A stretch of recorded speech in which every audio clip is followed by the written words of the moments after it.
Mon Seigneur et mon Dieu, je crois fermement que tu es ici et que tu me vois, que tu m'entends. Je t'adore avec profonde révérence.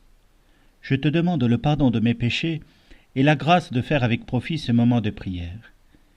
Ma Mère Immaculée, Saint Joseph, mon Père et Seigneur, mon ange gardien, intercédez pour moi. Imaginez deux vieilles dames qui parcourent la longue esplanade du sanctuaire de Notre-Dame de Lourdes. Elles se pressent, elles veulent assister à la messe dans la grotte. Et on peut imaginer aisément le sens de leur pèlerinage, qu'elles ont préparé tout au long de l'année, en accumulant des petites réserves pour pouvoir se payer ces 4 ou 5 jours de pèlerinage à Lourdes, où le ciel semble si proche qu'il rend tout le quotidien de l'année facile à porter. Mais voilà, l'âge a fait son ouvrage, et l'une d'entre elles se plaint du fait qu'elle a mal aux pieds. Et son ami de lui répondre, avec un à-propos surnaturel magnifique, « Mais qu'est-ce que tu crois? Tu crois qu'on va au ciel en chaussons ?» Eh bien non. Cette petite conversation, pour montrer que pour aller au ciel, Jésus nous demande de porter notre croix, d'assumer et de passer par-dessus, eh bien, les souffrances de cette terre, et de considérer toute chose à l'aune de l'éternité, avec le regard de celui qui embrasse et la terre et le ciel. Ce n'est pas peu important, et si Jésus, parfois, est virulent sur ce sujet, ce n'est pas pour peu de choses. C'est le pape Benoît XVI qui, dans son livre Jésus de Nazareth, nous aide à faire une réflexion, car en fait, c'est une des grandes tentations de l'humanité que de considérer la vie sans la perspective céleste, de croire que tout se déroule ici sans la présence de Dieu, sans son action.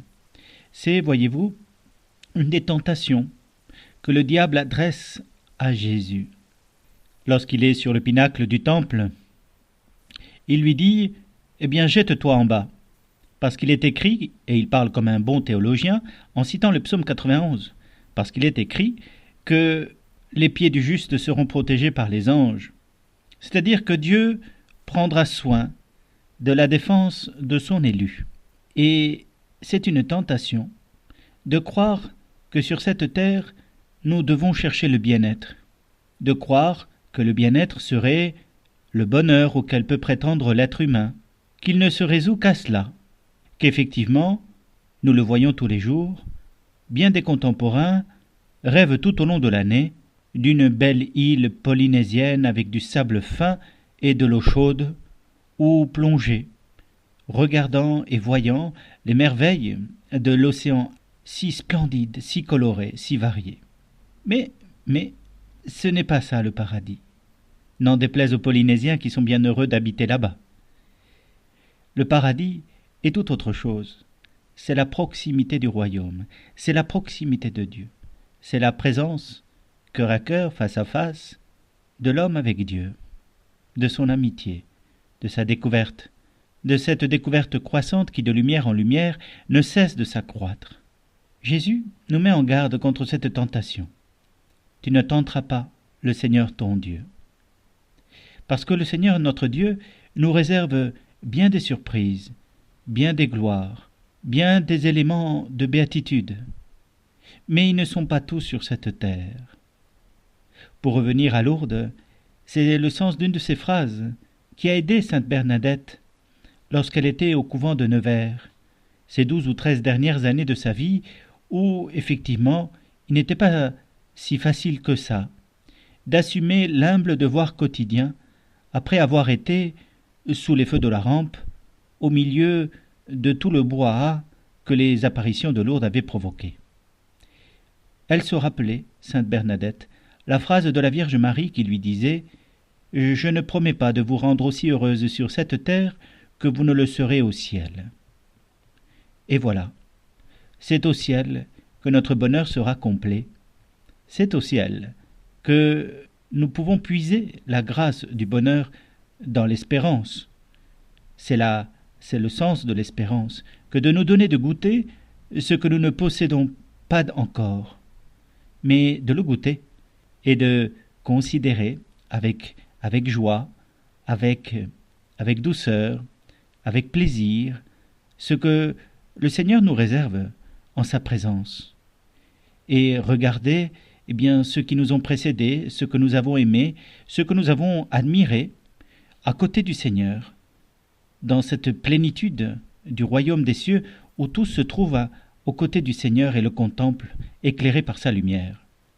Il y a d'ailleurs à Venise un grand peintre, Tintoretto, qui avait peint des voûtes immenses, des coupoles d'églises, avec tout le paradis, des centaines, je n'exagère pas, des centaines de personnages et de saints qui, agglomérés les uns aux côtés des autres, contemplaient réjouis le Christ présent au milieu d'eux avec le Père et le Saint-Esprit et Marie, et bien évidemment mise en valeur.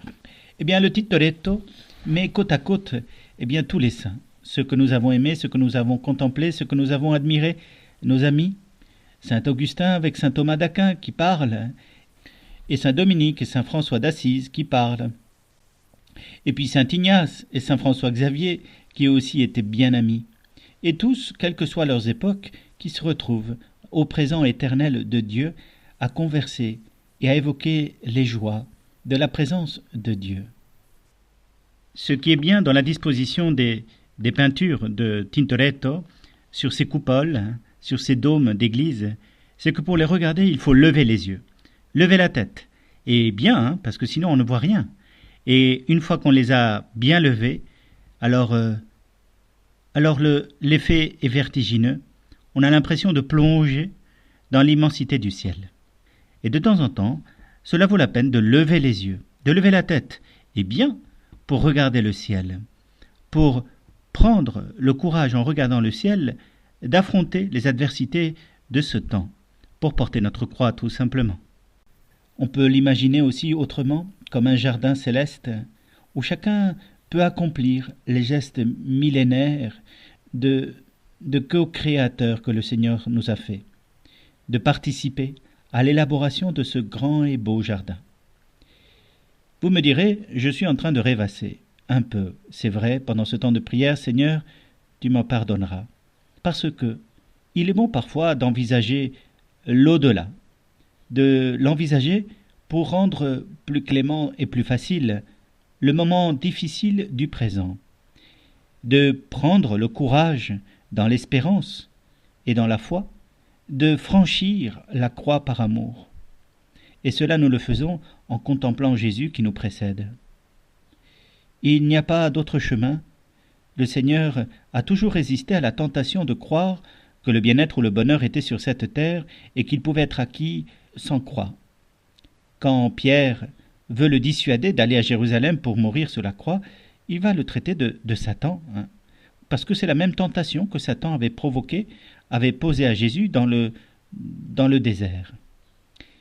Mais justement, toi et moi, nous voulons résister, regarder le ciel, bien sûr, et agir selon les commandements de Dieu sur cette terre, parce que lui accomplit le véritable bien. Et parfois même à notre corps défendant, quand nous obéissons à des lois de l'Église que nous ne comprenons pas, mais qui nous permettent d'être bons et justes sur cette terre. Et ainsi nous devenons lumière pour les autres, qui les guident vers Dieu. Bien des fois, les martyrs nous ont donné cet exemple. Je pense à ces martyrs coptes, décédés, assassinés plutôt, il y a quelques années, et qui sont morts avec beaucoup de courage en prononçant le nom de Jésus. Ils étaient paisibles, ils affrontaient leur passion et la croix, mais avec la perspective de la vie éternelle, qui vaut que nous lui dédions quelques efforts sur cette terre, tant il est vrai que le bonheur sur cette terre ne dure qu'une heure, tandis que le bonheur au ciel dure toujours. Mon Seigneur et mon Dieu, je te remercie pour tous les actes d'amour, les inspirations que tu m'as données pendant ce temps de prière. Ma Mère Immaculée, Saint Joseph, mon Père et Seigneur, mon ange gardien, intercédez pour moi.